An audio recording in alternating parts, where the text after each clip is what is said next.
Bom dia, boa tarde, boa noite, galerinha. Pessoal aí da turma A, da turma B, da turma C, da turma D, do multidisciplinar.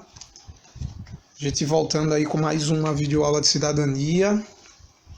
Espero que estejam todos bem, que estejam todos em casa, que só saiam realmente no momento que precisarem para resolver alguma coisa. Se não precisa, não saia, né? Faz de tudo aí para evitar estar saindo. Nós estamos começando aqui nossa aula de cidadania, nossa segunda videoaula de cidadania. E aí é importante lembrar que o fato de você ficar em casa é um respeito, né? Uma forma de respeitar aqueles profissionais que não podem sair, ou que não podem ficar em casa, né? Que realizam serviços essenciais, né? O médico, o bombeiro, o policial, o pessoal que trabalha com transporte de alimentos. Então, em respeito a essas pessoas que não podem, nesse momento, né, ficar em casa, estão se arriscando para salvar vidas e para manter os serviços essenciais funcionando, nosso respeito é a gente ficar em casa. Né?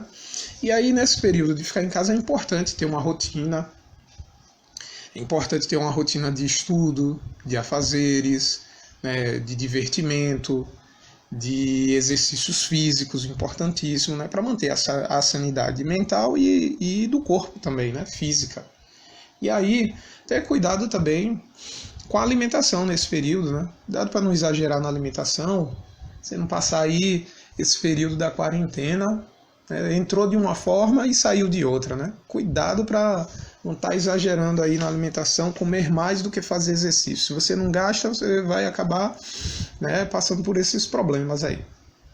E também lembrar das questões de higiene, né, gente? Nesse período aí, manter a questão da higiene, lavar as mãos, usar álcool gel.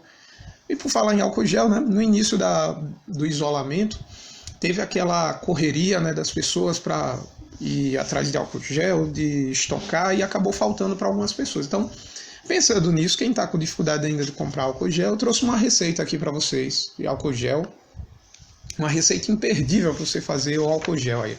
Primeiro passo, obtenha um diploma de formação na área de química para aprender a produzir álcool em gel. Segundo passo, esteja em dia com toda a legislação vigente para não ser preso ou pior, se ferir ou ferir os outros. Terceiro passo, produza o álcool em gel. Quarto passo, se você ainda não cumpriu o primeiro passo, se dirija ao Instagram da Palmirinha e procure uma receita de bolinho de chuva, que é uma coisa muito mais inofensiva e você pode fazer sem ter um diploma de químico, né, de engenheiro químico. Então, brincadeiras à parte, gente, vamos lá para a nossa aula, começando aí a nossa aula. Dados os recados, né? Eu queria começar perguntando se vocês sabem o que é que se comemora no dia 23 de abril. 23 de abril, que foi ontem, né? Eu estou gravando essa aula no dia 24, dia 23 de abril foi ontem, e o que é que se comemora a nível mundial no dia 23 de abril? Alguns de vocês devem ter pensado, provavelmente o professor vai falar sobre São Jorge. Dia 23 de abril é o dia de São Jorge. Para aqueles que conhecem, né, o imaginário popular, a cultura católica, né, realmente dia 23 de abril é o dia de São Jorge. Né, ou o dia de Ogum, né, no sincretismo religioso. Ogum, né, na verdade, São Jorge é a representação católica de Ogum, né? Para quem não sabe, ou para aqueles que viram no ensino médio não estão lembrados, para quem lembra, melhor ainda, né, vai saber do que eu estou falando.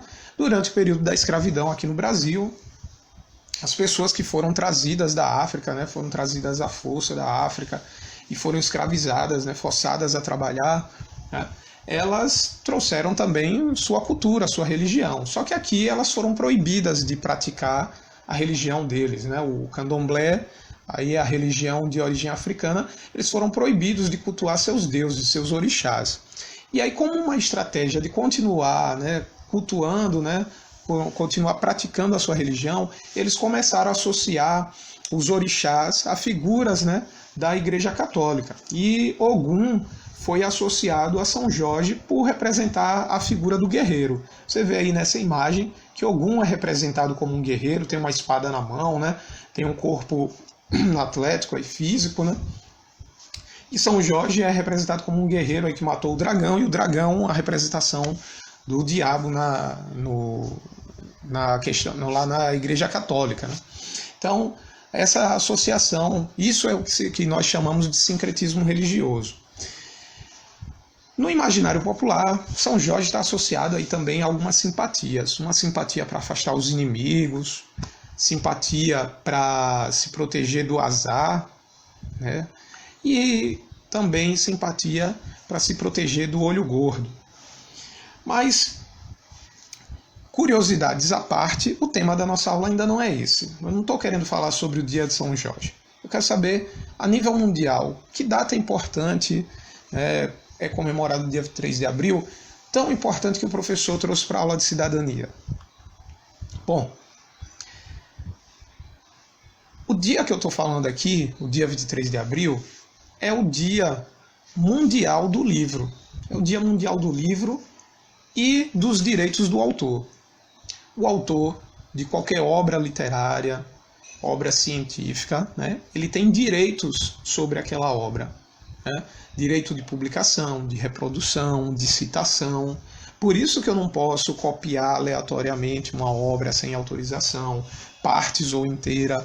Eu não posso usar o trecho de uma obra dizendo que eu sou o autor, ou sem dar os créditos ao verdadeiro autor. Então, o Dia Mundial do Livro também é o Dia dos Direitos Autorais. E aí é importante essa data aí.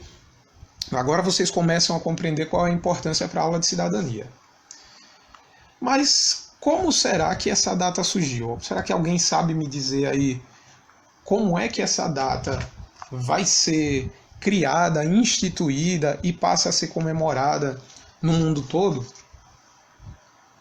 Bom, a origem dessa data, ela vem de uma tradição antiga de lá da Catalunha.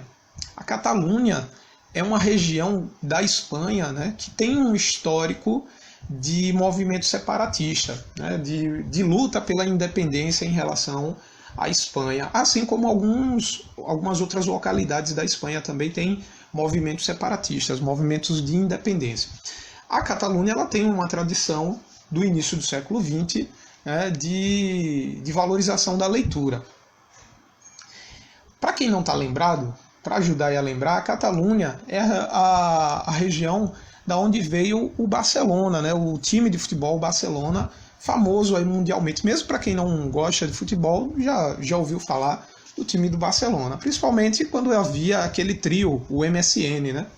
Não esse MSN aí. Esse MSN aí é da minha época, de quando não existia ainda o WhatsApp Web, a gente se comunicava com os amigos pela internet através desse WhatsApp, ou desse Messenger aí, desse MSN. Mas na verdade eu estou falando desse daqui, ó, esse MSN aí. O trio, né, o trio muito eficiente que o Barcelona teve alguns anos atrás, né, Messi, Suárez e Neymar, né, o MSN. Boas épocas para Neymar, né, não sei nem porque ele saiu do Barcelona, foi lá para o PSG, e agora a gente, quando ouve falar dele, normalmente é envolvido em alguma polêmica. Mas deixando o futebol de lado, voltando aqui para a nossa aula, essa tradição surge lá na Catalunha, né? Ela surge no início do século XX, como eu havia falando, mais especificamente ali por volta de 1926. É uma tradição que já vai completar 100 anos, né? A gente está em 2020, daqui a pouco completa 100 anos.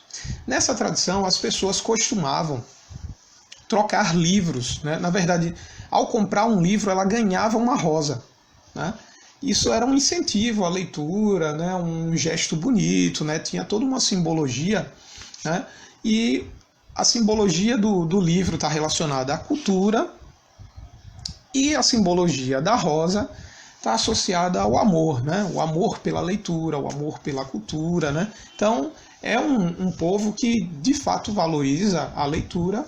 E aí você vê aí nessa figurinha aí, nessa charge aí, você vê São Jorge, né, com a vestimenta com o brasão da Catalunha, né, dando um livro ao dragão, e o dragão retribuindo com uma rosa. Muito mais bonito e mais interessante do que aquela violência, né, do que a outra imagem lá. Tudo bem que tem um contexto, né, mas melhor fazer amizade aí com o dragão, trocar um livrinho por uma rosa, né, muito mais interessante.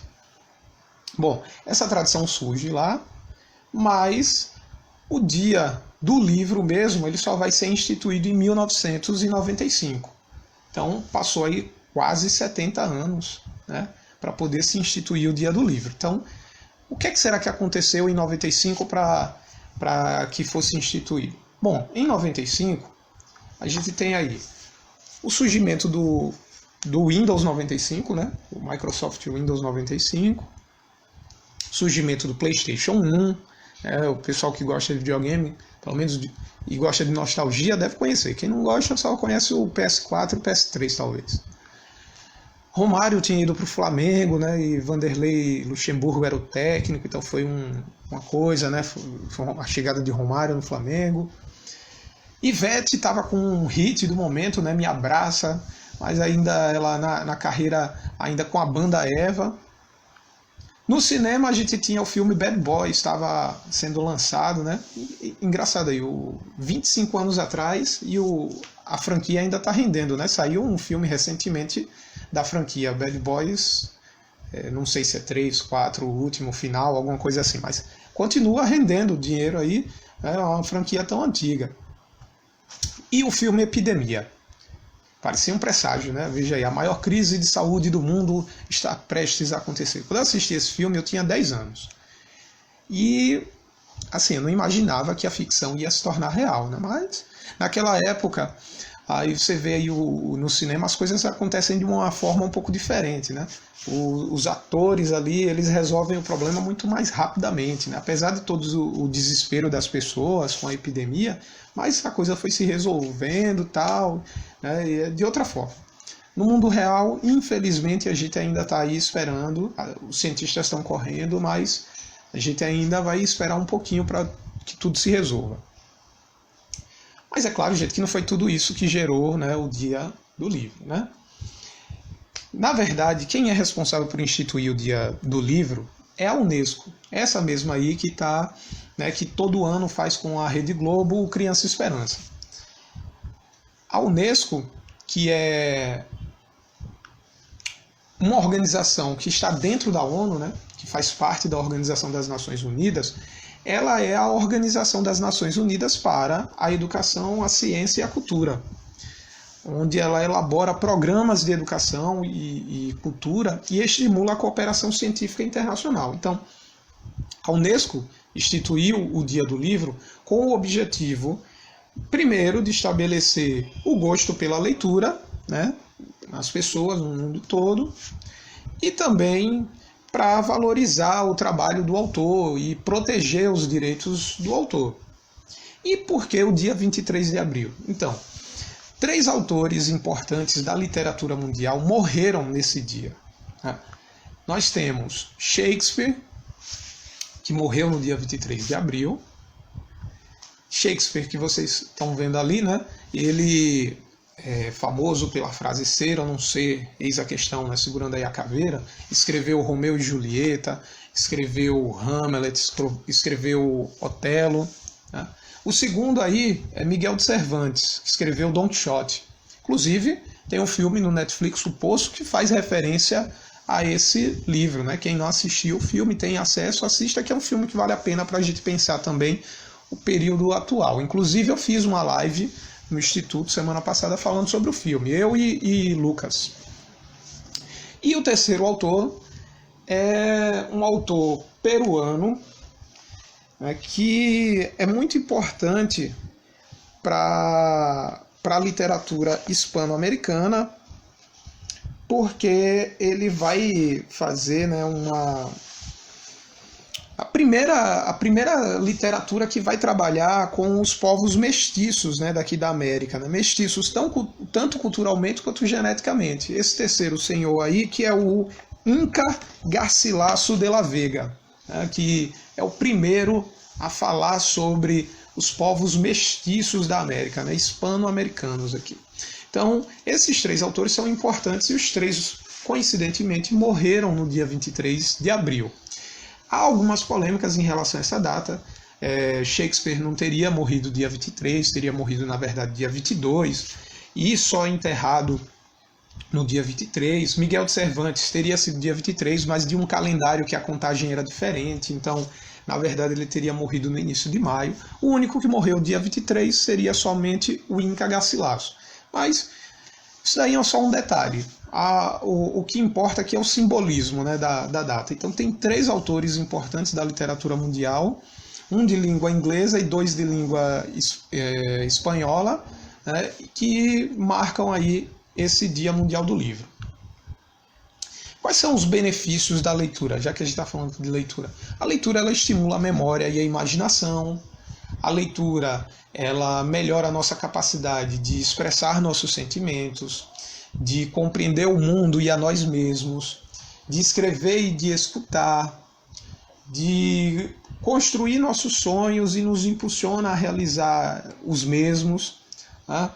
E também eleva a nossa autoestima, né? Naquele ponto ali do escrever e escutar, vocês já devem ter ouvido Mirelle falando, vocês já devem ter ouvido algum professor de português, alguma professora de português falando que quem ler mais, escreve melhor, né? Então, está relacionado a isso. E escuta melhor também, né? Porque você passa a ter mais atenção, prestar mais atenção ao mundo, às coisas, às pessoas, né? É interessante também a gente ver alguns recados aqui que alguns autores, né, deixam para a gente. E Monteiro Lobato ele falou: quem não lê, mal fala, mal ouve e mal vê. Então veja como a leitura é uma habilidade, é um exercício importante para desenvolver algumas habilidades, né? E a Mafalda deixa também um recado aqui para a gente que é: viver sem ler é perigoso, te obriga a crer no que te dizem. Então, a leitura está associada também ao raciocínio crítico, né? Não aceitar tudo como verdadeiro sem antes investigar. Procure, leia mais, né? Vá nos sites que tem os buscadores de notícias falsas, os checadores, né, de notícias falsas, como eu falei na aula passada, né? Queira saber mais sobre as coisas, seja curioso, não aceite tudo assim logo de cara, não, né? E aí a gente vai finalizando nossa aula, e aí eu quero deixar um desafio para vocês, pegando aí a moda dos challenge, que é desafio em inglês, tá? O desafio de vocês é: cada turma vai fazer apenas com os colegas da turma. Uma pessoa vai começar a contar uma história, pode gravar um vídeo, vai fazer uma gravação de um vídeo curto, 30 segundos, no máximo 1 minuto, não precisa ser isso tudo não. Começa a contar uma história e interrompe a história e desafia alguém a continuar.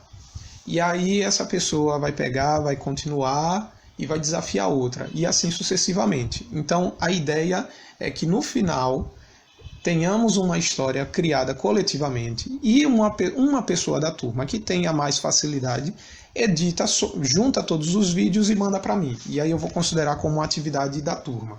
Então o desafio é construir uma história coletiva contada por cada um de vocês, onde um vai desafiando o outro a continuar a história. Ok? Então é isso. Aí vocês me entregam essa atividade até quarta-feira da próxima semana. Certo? Tchau, gente, e até a próxima aula.